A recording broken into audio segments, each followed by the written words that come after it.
உலக மக்கள் அனைவருக்குமே சித்தர் வாக்கு ஜோதிடத்தின் மூலம் பாலச்சித்தர் பாலஜனா சிறந்த நல் வணக்குகளை தெரிவித்துக் கொள்கிறேன். முதல்ல சொல்லக்கூடிய வார்த்தையே, ஜோதிடம் ஒருபோதும் தப்புவதில்லை, தவறுவதில்லை. இதுதான் உண்மை. புரிஞ்சுட்டீங்களா? அடுத்து, இந்த நிகழ்ச்சியின் மூலம் நிச்சயமாக உங்கள் ஒவ்வொருவரின் பிரச்சனைகளும், ஒவ்வொரு குடும்பத்தில் ஏற்பட்ட பிரச்சனைகளும், ஒரு ஆணாக இருந்தாலும் பெண்ணாக இருந்தாலும் ஒரு குழந்தைகளாக இருந்தாலும் அவர் வாழ்க்கையெல்லாம் ஒரு சரியான பாதைக்கு சேர்ந்து சரியான பாதைக்கு சென்று மிகப்பெரிய வெற்றி அடைய வேண்டும். இந்த நிகழ்ச்சியை கூட அவரை பார்த்து அவர் சொன்ன மாதிரி நடந்துச்சு, நாங்கள் நல்லா இருக்கோம் சொல்லக்கூடிய ஒரு நிகழ்ச்சியாக இருக்க வேண்டும். நல்ல சன்பாருக்கு என்னத்தை சொன்னார். அதை ஒவ்வொரு குடும்பத்தையும் என்னத்தையும் ஜாதகம் பார்த்தோம், எனத்தையோ ஃபீஸை வாங்கணும், எனத்தையோ அந்த மாதிரி இருக்கக்கூடாது. ஒவ்வொரு குடும்பத்திலையும் என்னுடைய பேர் இருக்கணும், என் மனசு அவங்க மனசில் நான் இருக்கணும். அந்த மாதிரி ஒரு தலையில் அடிச்சுக்கிட்டு இருந்தாலே ஏண்டா பார்த்துன்னு வேதனைப்பட்டுறக்கூடாது. அதுதான் ரொம்ப முக்கியம். சரி, இப்போ இன்னைக்கு நிகழ்ச்சியில் என்ன பார்க்க போகிறோம் அப்படின்னா, ஜூலை மாத பலன்கள். இந்த ஜூலை மாத பலன்கள் என்பது கும்ப ராசிக்கு பார்க்க போகிறோம். கும்ப ராசிக்கு ஜூலை மாத பலன்கள், அதாவது 1/7/2024 முதல் 31/7/2024 வரை இருக்கக்கூடிய 31 நாட்களுடைய அற்புதமான பலன்களை கும்பராசிக்கு இன்னைக்கு பார்க்க போகிறோம்.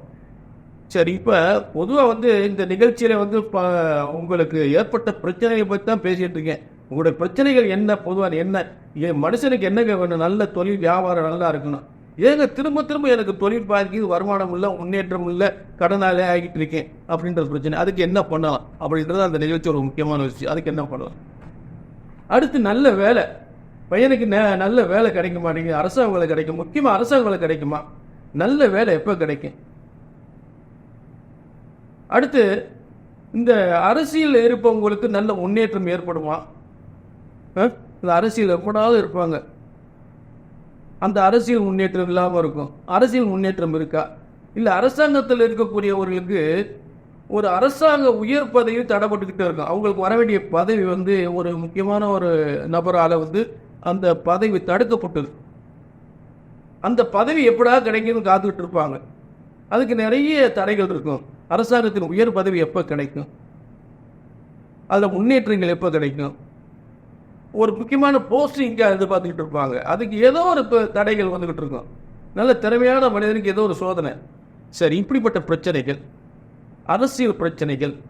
அடுத்து பார்த்தீங்கன்னா, பிள்ளைகளோட கல்யாணம், இன்னைக்கு கல்யாணம் முடியுமா, நாளைக்கு கல்யாணம் முடியுமா அப்படின்னு 2 வருஷத்துக்கு 4 வருஷம் 5 வருஷம் 10 வருஷத்துக்கு மேலே பொண்ணு பார்க்க மாப்பிள்ளை பார்க்க, பொண்ணு பார்க்கறது மாப்பிள்ளை பார்க்கறது, எங்கேயோ கோயில்கள் குளங்கள்லாம் போய் பரிகாரம்லாம் பண்ணி, என்னடா எத்தனை கோயில் குளத்துக்கெல்லாம் போயாச்சு, கல்யாணம் முடியாதப்ப என்னங்க இது? ஜோசியரை பார்த்து எத்தனையோ எத்தனையோ கோயில்களை போய் சாமியை கும்பிட்டு ஒன்றுமே நடக்கலை அப்படின்ற வேதனைகள் ரொம்ப நிறைய இருக்குங்க. நிறைய பேருக்கு இருக்கு. அங்கே போய் விளக்கு போட்டு இங்கே போய் சொல்கிறாங்க, வரிசையாக சொல்கிறாங்க. ஆக இந்த நிகழ்ச்சியை பொறுத்தளவு நான் என்ன சொல்றேன், நல்லா கவனிங்க. கல்யாணமா அப்படி ஜாதகத்தை தூக்கியாச்சு, இந்த வருஷம் இந்த மாசம் கல்யாணம் முடிஞ்சே ஆகணும். கல்யாணம் மட்டும் இல்லை, வேலை வாய்ப்பு. எப்படிப்பட்ட வேலையா தான் இது கிடைக்குமா, கிடைக்காத எப்போ கிடைக்கும்? புரிஞ்சுட்டீங்களா? அப்போ கல்யாணத்துக்கு அதை இன்னொரு விஷயம் கேட்டீங்கன்னா, ஒரு 10-15 ஜாதகத்தை பொருத்தம் பார்த்துட்டே அலைவாங்க. நிறைய ஜாதகத்தை பொருத்தம் பார்க்குவாங்க. இது பொருந்துமா, அது பொருந்துமா, இந்த ராசி நல்ல ராசி, எத்தனை பேர் கூட பிறந்திருக்காங்க, சொத்து எவ்வளோ இருக்குது, இதை பார்த்துக்கிட்டே இருப்பாங்க. ஆண்டே ஒரு விதி வச்சிருக்கேன், இன்னாருக்கு இன்னார்.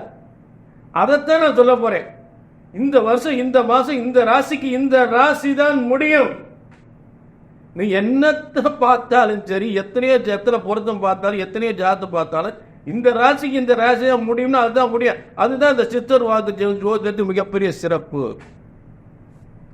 முதல்ல கல்யாணம் எப்போ முடியும்? எத்தனை வருஷம் கல்யாணத்துக்காக ஜாதகத்துக்கு அலைஞ்சு ஒரு கல்யாணம் எப்போ முடியும் அப்படின்னு சொல்ல முடியல அப்படின்னா அந்த ஜோதிடம் உங்களுக்கு எதுக்கு? இதெல்லாம் வேதனையான விஷயம். அந்த வேதனைக்கு வந்துடக்கூடாது. சரி, ஆக அடுத்து சில பார்த்தீங்கன்னா, குடும்ப வாழ்க்கையில் ஒரு கணவன் மனைவிக்குள்ள நல்லா இருந்த குடும்பத்தில் ஏதோ ஒரு பாதிப்பு ஏற்பட்டு மனவேதனையோடு இருப்பாங்க. அவருக்கு வந்து வேறு ஏதோ ஒரு பெண்ணோட தொடர்பு, இந்த மாதிரி பிரச்சனைகள். அதே நேரத்தில் பார்த்தீங்கன்னா நல்ல ஃபேமிலியில் சில பேர் நல்ல அன்னோனியமாக சிநேகமாக இருப்பாங்க, திடீர்னு அவர் மனநிலையெல்லாம் மாறக்கூடிய நிலை ஏற்படும். இதெல்லாம் எதனால் ஏற்படுது பிரச்சனைகள், இது எப்படி சரி பண்ணலாம், இதுக்கு அவங்க எங்கெங்கேயோ முயற்சி பண்ணி பார்த்துட்டு வந்து கேட்குறாங்க. அதெல்லாம் நல்லபடியாக அந்த குடும்ப வாழ்க்கை நல்லபடியாக எப்படி அமையும், இதுதான் ஒரு முக்கியமான விஷயம். ஒரு மனுஷன் வாழ்க்கையில் ஒரு குடும்பத்துக்கு என்னென்ன தேவை அதைத்தான் இங்கே முன்வைக்கிறேன் நான். சில பேருக்கு வந்து என்ன சார் என்னமோ பலனை சொல்லுங்க சார் அப்படின்பா. இது உங்கள் ஒவ்வொரு குடும்பத்திலும் உள்ள பிரச்சனைகள். அதை இங்கே சித்தர்வாக்கு நடக்குமா நடக்காதா நடத்தி காட்டணும். நல்லது நடக்கணும் இந்த நிகழ்ச்சியின் மூலம். சரி, அடுத்து என்ன? குழந்தை கல்யாணம்லாம் எத்தனையோ பொறுத்த கல்யாணத்தை முடிச்சிட்டோம். அடுத்து என்ன? குழந்தை இல்லாமல் இருக்கு. இதெல்லாம் வந்து ரொம்ப வேதனையான விஷயம் இல்லையா? கல்யாணம் பண்ணுறது குழந்தை குட்டியோட நல்ல குடும்பமாக நல்லா வாழ்றதுக்காக தான். அந்த குழந்தைகளே கல்யாணம் பண்ணி பிரயோஜனம் இல்லை. இந்த உலகத்தில் ஒரு புத்திர பாக்கி குழந்தைகள் இந்த உலகத்தில் பிறந்தே பிரயோஜனம் இல்லை. வேதனைப்படக்கூடாது, உண்மை இதுதான். அந்த வேதனையோட நீங்க அலையிறீங்க, அதைத்தான் முன்வைக்கிறேன். இந்த வேதனையோட தான் வருஷம் ஒரு நடைப்படமா அலையிறீங்க. சொத்து இருக்கு, எத்தனையோ சொத்து இருக்கும். அதாவது என்னது, அது இன்னொன்று, நாங்கள் ஒன்றுக்குள்ள ஒன்று பொருத்தம் பார்க்கல, கல்யாணத்தை முடிச்சிட்டோம், அது ஒரு பிரச்சனை இருக்கு. ஒன்றுக்குள்ள ஒன்று பொருத்தம் பார்க்க கல்யாணம் முடிச்சிட்டோம், ஆனால் இன்னைக்கு 2 பேருக்கு ஒத்து வரல. என்னதான் ஒன்றுக்குள்ள ஒன்றுனாலும் நல்ல பொருத்தம் பார்க்கணுங்க, பொருத்தம் பார்க்கணும். இறைவனுடைய விதி ஒன்று இருக்கு.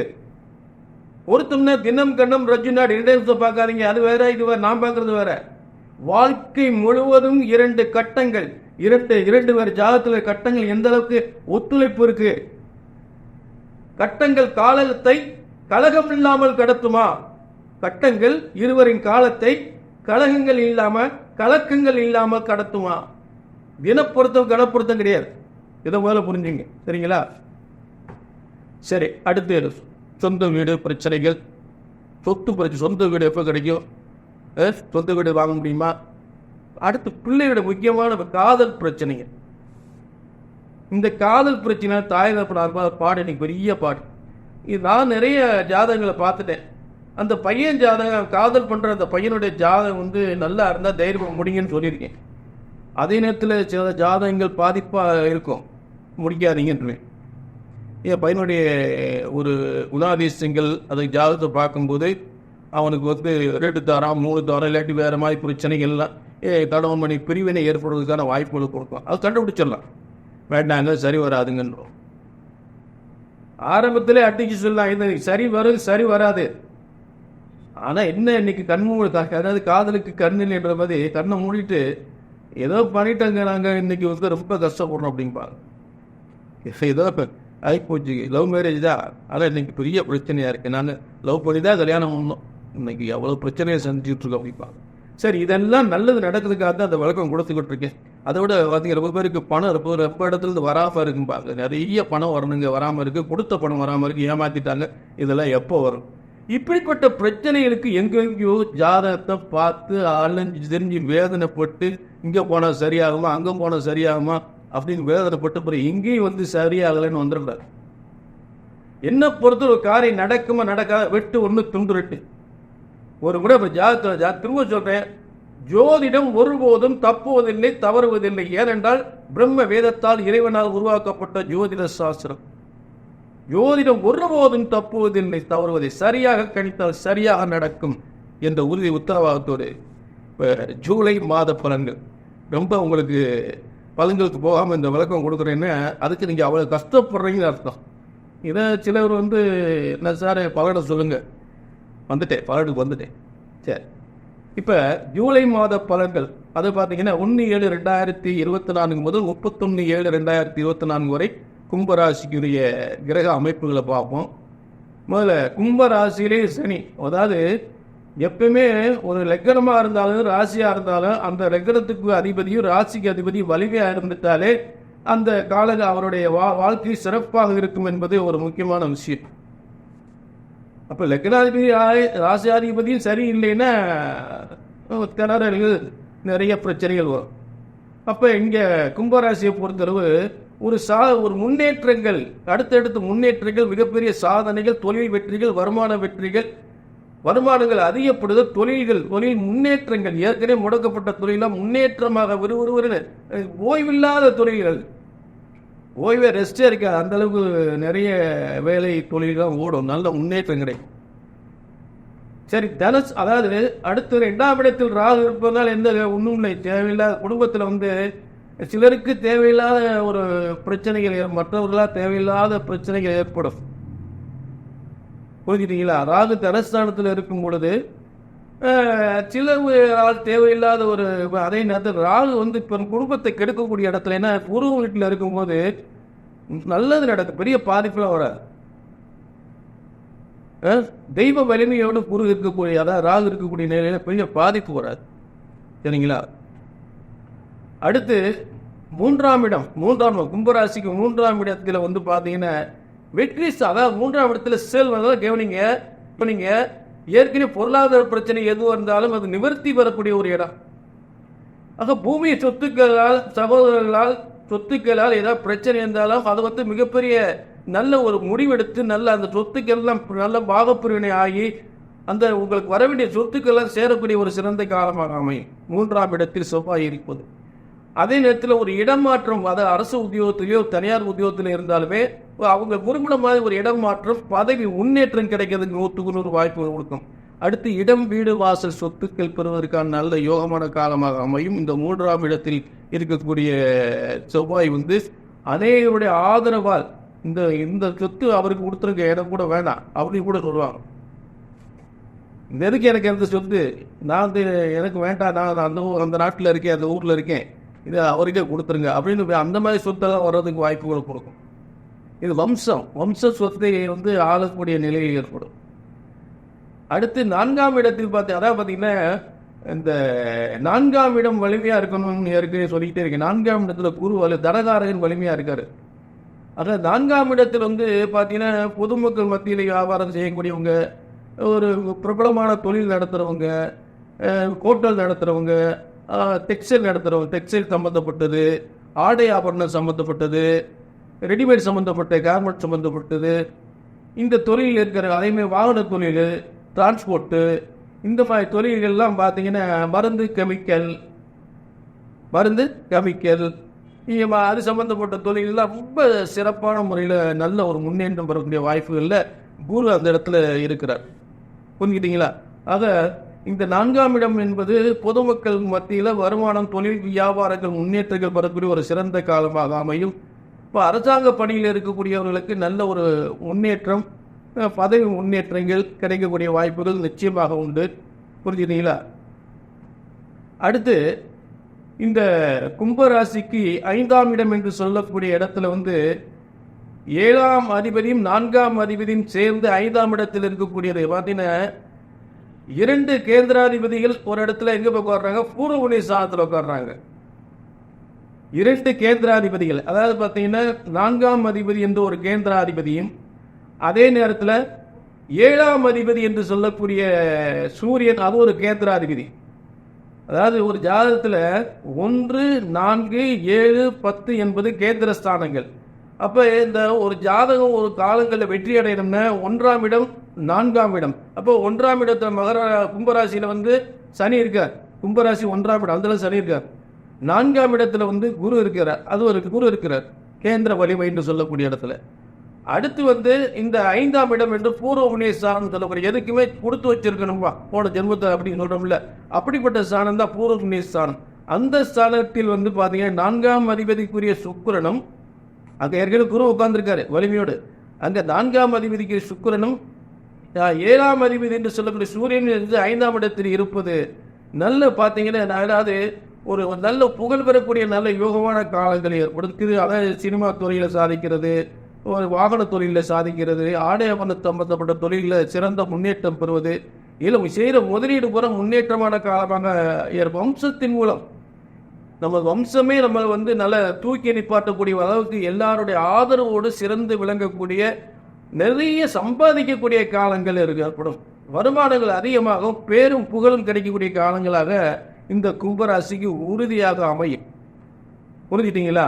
அடுத்து கும்பராசிக்கு பார்த்தீங்கன்னா இந்த 6ஆம் இடத்தில் புதன் வித்யாபதியை உட்கார்ந்துருக்கார். வித்யாபதினா வியாபாரத்துக்குரியவன். அதாவது வியாபாரம் என்ற தொழில் ஸ்தானம் அதுக்கு பேர். அந்த தொழில் ஸ்தானத்தை 5ஆம் அதிபதி 6ஆம் இடத்துல உட்காரும்போது என்ன கேட்டீங்கன்னா, கும்பராசிக்காக தன் பிள்ளைகளுக்கு ஏதாவது வியாபார ஸ்தலத்தை உருவாக்கி கொடுக்கலாம். கும்பராசிக்காரவங்க தன் பிள்ளைகளுக்கு ஒரு புதிய தொழில், புதிய வியாபாரம், ஒரு டிபார்ட்மெண்ட் ஸ்டோர், ஏதோ ஒரு கடையை வச்சு கொடுக்கக்கூடிய ஒரு நல்ல நேரம் ஏற்படும் பையனுக்காக. புரிஞ்சுட்டு, ஏன்னா பூர்வ புண்ணிய ஸ்தானத்துக்கு தனஸ்தானத்தில் புதன் இருக்கும்போது பிள்ளைகளுக்காக ஒரு வியாபாரமோ ஒரு தொழிலை ஏற்படுத்தி கொடுக்கக்கூடிய ஒரு சிறந்த காலமாக ஏற்படும். அடுத்து கும்பராசிக்கு 8ஆம் இடத்தில் கேது. வழக்கம் போல அவர் ஞானகாரன் என்று சொல்லக்கூடிய கேது எந்தவித குருவின் பார்வையில் இருக்கார். இப்போ கேது குரு ரிஷபத்திலிருந்து கேது பார்த்துக்கிட்டு இருப்பார். ஆக 8ஆம் இடத்துல கேது இருக்கும்போது பாதிப்பு ஏற்படாது. அதிகமான வருமானத்தை 8ஆம் இடத்துல ஒரு வலிமையான கிரகங்கள் இருக்கும்போது குருவனுடைய பார்வையில் இருக்கும் பொழுது அதிகப்படியான வருமானங்கள் ஏற்படுறதுக்கான வாய்ப்பு ஏற்படும். பல ஊர்களிலிருந்து, பல வெளிநாடுகளில் கூட, பல ஊர்கள், வேறு ஸ்டேட்டு, மற்ற இடங்கள், வேறு மாநிலங்கள், வெளிநாடுகள், இந்த மாதிரி இடங்களில் கூட நமக்கு பெயரும் புகழும் கிடைத்த நல்ல வருமானங்கள் வரக்கூடிய நிலையில் ஏற்படும். இதுதான் கேது இருக்கக்கூடிய நிலை. அப்போ ஜூலை மாதத்தில் என்னென்ன கட்டங்கள், என்னென்ன கிரக வலிமையெல்லாம் பார்த்துட்டோம், சரிங்களா? ஆக இப்போ இந்த ஜூலை மாதத்திலே மகர ராசிக்கு என்னென்ன தேதிகள்லாம் நீங்கள் எல்லாவித சுபகாரியம் வேலைக்கு முயற்சி பண்ண ஒரு முக்கியமான தேதிகள் சொல்கிறேன். அந்த தேதி நல்லா புரிஞ்சு அந்த தேதியில் நீங்கள் எந்த காரியம் செஞ்சு பாருங்கள், மிகப்பெரிய வெற்றி கிடைக்கும். முதல்ல என்னன்னு கேட்டீங்க, நல்லா கவனிங்க. அதாவது புதிய வியாபாரம் ஆரம்பித்தாலும் சரி, திருமணத்திற்கான பொண்ணு பார்க்கறது, மாப்பிள்ளை பார்க்கறது, பூ வைக்கிறது, நிச்சயம் பண்ணுறது, வீடு கட்டுறது, வீட்டுக்கு பால் காய்ச்சிறது, வீடு அக்ரிமெண்ட் போடுறது, பத்திரம் போடுறது, இது எல்லாமே நான் சொல்லக்கூடிய தேதியில் நீங்கள் செய்யலாம். இப்போ முதல்ல ஒரு தேதி சொல்கிறேன், நல்லங்க. ஜூலை 2 முதல் ஜூலை 5 வரை நல்ல இதற்கான ஒரு நல்ல சிறந்த அமைப்பான தேதி. ஜூலை 2 முதல் ஜூலை 5 வரை. அடுத்து ஜூலை 12 முதல் ஜூலை 15 வரை. அடுத்து ஜூலை 25 முதல் ஜூலை 30 வரை. அடுத்து ஜூலை 29 முதல் ஜூலை 31 வரை. அப்படி வரிசையாக வந்துருச்சு. 31ஓட ஜூலை மாதம் முடிஞ்சிருச்சு. அப்போ ஜூலை மாதத்தில் என்னென்ன தேதிகள் சிறந்த வலிமையோடு இருக்குது அப்படின்றத அதையும் சொல்லியாச்சு. பொதுவான கிரக கோச்சார கிரக அமைப்புகளுடைய பலன்களையும் கொடுத்தாச்சு.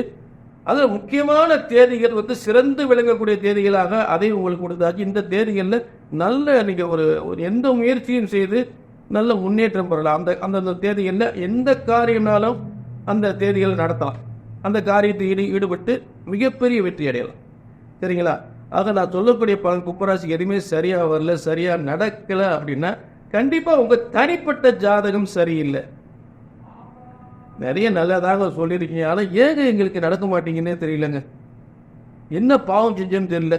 எங்கள் பிள்ளைகளும் கஷ்டப்படுது, நானும் கஷ்டப்படுறேன், எங்களுக்கு நல்லதே நடக்க மாட்டேங்குது. அப்போ என்ன காரணம் அப்படின்னா, உங்கள் ஜாதகத்தில் என்ன வம்ச கோளாறு இருக்குது, என்ன பாவகிரகங்கள் கோளாறு இருக்குது, என்ன தசாபுத்தி நடக்குது. பாவகிரக தசாபுத்தி நடந்தால் கண்டிப்பாக நடக்காது. அப்போ கீழே நம்பர் நோட் போயிட்டு அப்பாயின்மெண்ட் வாங்கிட்டு வாங்கும், சரிங்களா?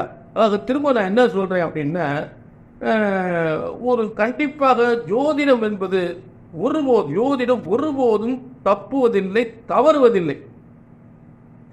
ஒருபோதும் தவறாது. என்னங்க போற இடத்துல அப்படி இப்படி சொல்லு ஒண்ணுமே நடக்கலைங்க போற, நீங்க எந்த போது சொல்றீங்க ஜோதிடம் தப்பாது தவறாது அப்படின்னு. உண்மை, ஜோதிடம் ஒருபோதும் தப்புவதை சொல்லக்கூடியவர்கள் தான் அங்கு தவறு இருக்கிறது. சொல்லக்கூடிய நல்ல கவனிங்க. ஒரு ஜோதிடத்தின் பலன் சொன்னது நடக்கலை அப்படின்னா ஒன்று உங்க ஜாதகம் தப்பா இருக்குன்னு, இல்லாட்டி நான் தப்பா இருக்கு, ஜோசியர் நான் தப்பா இருக்குன்னு. இதுதான் உண்மை. ஆனா இறைவன் போட்ட விதி என்று ஜோதிட சாஸ்திரம் ஒருபோதும் தப்புவதில்லை. ஏன்னா பிரம்ம வேதத்தால் இறைவனால் உருவாக்கப்பட்ட ஜோதிட சாஸ்திரம். அது உங்களுக்கு நான் என்ன இறுதியாக என்ன சொல்ல போறேன், நல்ல வேலை கிடைக்கலையா, அரசாங்க வேலை கிடைக்கலையா, கல்யாணம் முடியலையா, எத்தனை வருஷம் கல்யாணம் முடியல, எத்தனை வருஷம் வேலை இல்லாமல் அலையிறீங்க, தொழில் எவ்வளவு பாதிக்குது, தொழில் விருத்திக்கு என்ன பண்ணலாம், குடும்ப பிரச்சனைகள் எப்போ சரியாகும், புத்திர பாக்கியாக கிடைக்கல அது எப்போ கிடைக்கும், சொத்து பிரச்சனைகள், இப்படிப்பட்ட வீடு வாசல்கள், பூமி சம்பந்தப்பட்ட பிரச்சனைகள், அதன் சம்பந்தப்பட்ட அடந்தப்பி சம்பந்தப்பட்ட பிரச்சனைகள், ஆக எதுவாக இருந்தாலும் அப்படி ஒரு முறை ஜாதகத்தை கையில தூக்கியாச்சுன்னா நீங்க சொன்னது நடக்கும். அதாவது நடக்காது, வெட்டு ஒன்று துண்டு ரெண்டு. சும்மா தூக்கிட்டு அலையக்கூடாது. வருஷ கணக்கு உங்களை அலைய விடக்கூடாது. தெளிவாக புரிஞ்சுக்கணும். நம்ம லைஃப் இப்படித்தான், இப்படித்தான். புரிஞ்சுட்டீங்களா? ஆக இது இந்த காலத்தை நடக்கும். ஆக உங்கள் பிரச்சனைகளை பிரம்ம வேதத்தால் உருவாக்கப்பட்ட ஜோதிட சாஸ்திரத்தில் சரியாக கணித்தால் சரியாக நடக்கும் என்ற உறுதி உத்தரவாதத்தோடு மீண்டும் ஒரு நல்ல நிகழ்ச்சியை சந்திக்கும் வரை உங்க எல்லாருக்கும் நல்லது நடக்க வேண்டும் என்ற உறுதி உத்தரவாதத்தோடு ஒரு நல்ல நிகழ்ச்சியை சந்திக்கும் வரை உங்களிடமிருந்து விடைபெறுகிறேன். நன்றி, வணக்கம்.